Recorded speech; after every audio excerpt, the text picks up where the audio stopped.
आखिरकार जिसका डर था वही हुआ। नेपाल हिंसा के बाद भारत में भी एक बार हिंसा भड़क चुकी है। ये मामला हुआ है लद्दाख में, यानी लेह। लेह एक ऐसा ठंडा प्रदेश, एक माउंटेनियस और बहुत रफ टेरेन वाला इलाका जहाँ पे रहना बहुत मुश्किल है। क्या हुआ वहाँ पे, कैसे हुआ और आखिर ऐसी हिंसा क्यों हुई, आइए इन सब के बारे में डिटेल में जानते हैं। अभी एक नाम बहुत ज़्यादा चर्चा में आ रहा है और पहले भी वो चर्चा में रहते थे, जिनका नाम है सोनम वांगचुक। सोनम वांगचुक एक साइंटिस्ट, एक इनोवेटर और एक शिक्षक हैं। लेकिन अभी इस हिंसा के बाद सबसे पहले उनका नाम जोड़ के आ रहा है कि इन सब के पीछे सोनम वांगचुक का हाथ है। क्या वाकई में सोनम वांगचुक का हाथ है? आइए जानते हैं कि सोनम वांगचुक कौन है और उनका इस हिंसा से क्या रिश्ता है। जैसा कि इंटरनेट पे लिखा है और मैंने काफ़ी सारी विकीपीडिया और इन सब पे देखा, तो वहाँ पे जो चीज़ें लिखी हैं मैं एक बार आपको पढ़ के बताता हूँ। सोनम वांगचुक, जिनका जन्म 1966 में लद्दाख में हुआ था, ये एक भारतीय इंजीनियर, इनोवेटर और शिक्षा सुधारक हैं। वह student education and cultural movement of Ladakh यानी सेकमॉल के संस्थापक हैं और निदेशक हैं, जिसकी स्थापना 1988 में छात्रों के एक समूह द्वारा की गई थी, जो उनके अपने शब्दों में लद्दाख पर थोपी गई एक विदेशी शिक्षा प्रणाली के पीड़ित थे। सेकमॉल परिसर को डिजाइन करने के लिए भी जाना जाता है, जो सौर ऊर्जा पर चलता है और खाना पकाने, प्रकाश या हीटिंग के लिए जीवाश्म ईंधन का उपयोग नहीं करता है।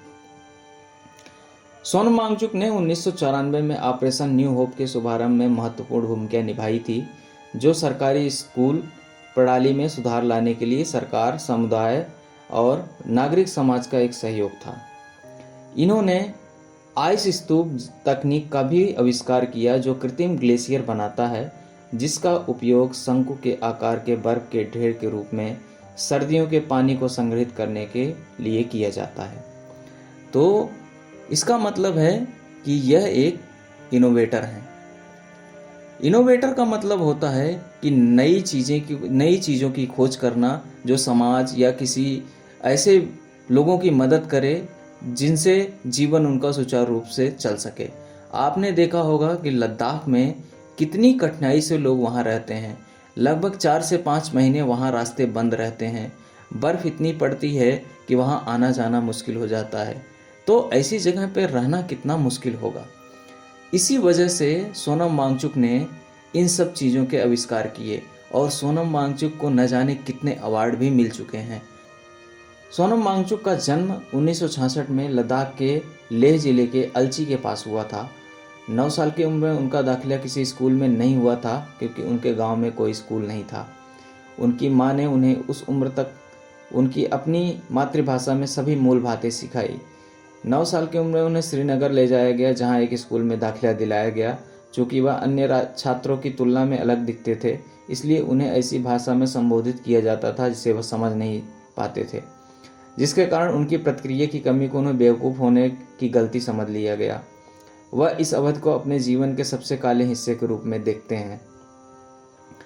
उपचार को सहन करने में असमर्थ 1977 में वह अकेले दिल्ली भाग गए, जहां उन्होंने विशेष केंद्रीय विद्यालय में स्कूल के प्रिंसिपल के सामने अपना मामला रखा। वांगचुक ने 1987 में राष्ट्रीय प्रौद्योगिकी संस्थान श्रीनगर यानी NIT से मैकेनिकल इंजीनियरिंग में बीटेक किया। इंजीनियरिंग स्ट्रीम चुनने के लिए लेकर अपने पिता के साथ मतभेदों के कारण उन्हें अपनी शिक्षा का खर्च खुद उठाना पड़ा। उन्हें 2011 में फ्रांस के ग्रेनोबल स्थित क्रेटर स्कूल ऑफ आर्किटेक्चर में अर्थन आर्किटेक्चर में 2 साल की शिक्षा भी ली।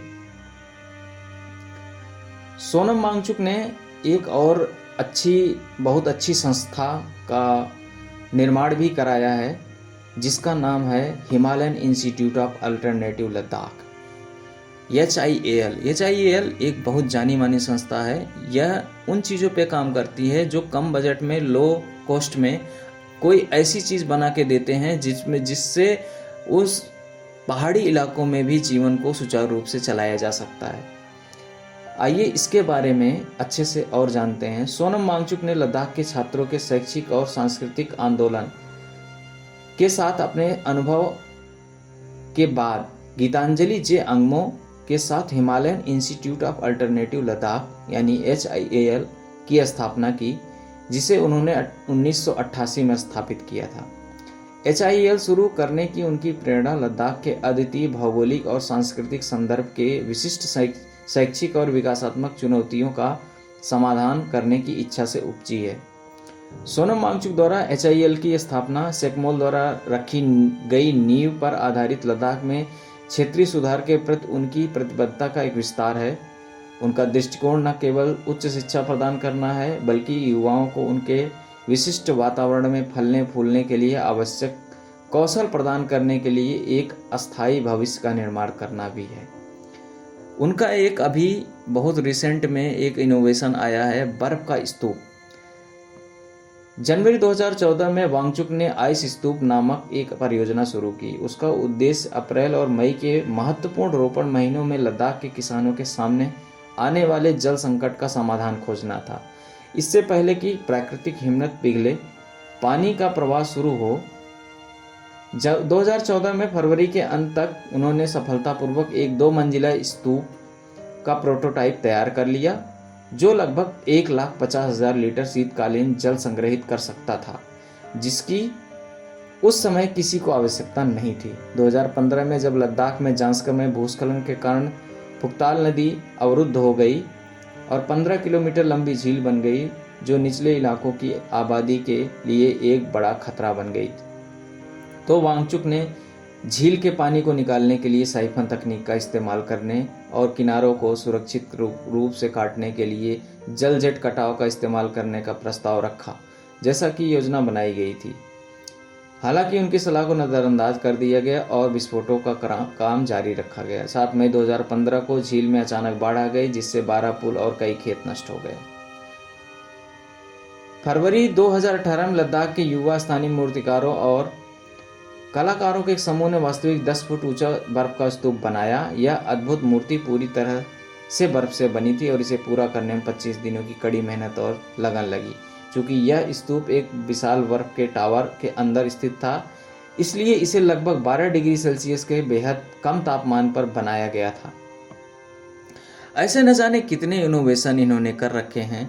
इन्होंने जितने भी अवार्ड जीते हैं, मैं एक एक करके आपको इनके जो पुरस्कार हैं उसका नाम और वो किस सन में मिले हैं, किस ईयर में मिले हैं, एक बार आपको बताऊंगा। 2018 में इन्हें रेमन मैग्सेसे अवार्ड से सम्मानित किया गया था। 2018 में सिम्बियोसिस इंटरनेशनल द्वारा मानद डी.लिट की उपाधि भी दी गई। 2018 में IIT मंडी द्वारा हिमालयी क्षेत्र के प्रख्यात प्रौद्योगिकीविद की उपाधि दी गई। 2017 में Indians for collective action ICA सम्मान सैन फ्रांसिस्को। 2017 में GQ man of the year award social entrepreneur of the year. 2017 में सतत वास्तुकला के लिए वैश्विक पुरस्कार। 2017 में जम्मू कश्मीर सरकार द्वारा उत्कृष्ट पर्यावरणविद के राज्य पुरस्कार। 2016 में उद्यम के लिए रोलेक्स पुरस्कार। 2016 में सर्वश्रेष्ठ पृथ्वी निर्माण के लिए अंतर्राष्ट्रीय टेरा पुरस्कार। 2014 में UNESCO chair earth and architecture award France द्वारा। 2008 में CNN-IVN द्वारा real heroes award. 2004 century Asia, जो कि वाइल्ड लाइफ और नेचर लवर के लिए एक सर्वश्रेष्ठ मैगजीन है, उसके द्वारा इनको ग्रीन टीचर अवार्ड दिया गया। सोचिए। 2002 में अशोका USA द्वारा सामाजिक उद्यमिता के लिए अशोका फेलोशिप। 2001 में द वीक द्वारा मैन ऑफ द ईयर। 1996 में जम्मू कश्मीर में शैक्षिक सुधार के लिए राज्यपाल पदक।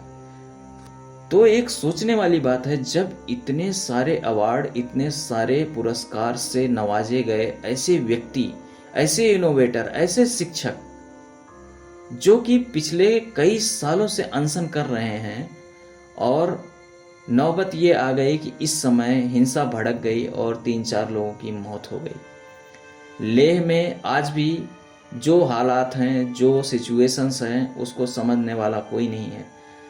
एक व्यक्ति ऐसा है जो समझ रहा था, आखिर उसके खिलाफ भी ऐसी ऐसी बातें हो गई हैं।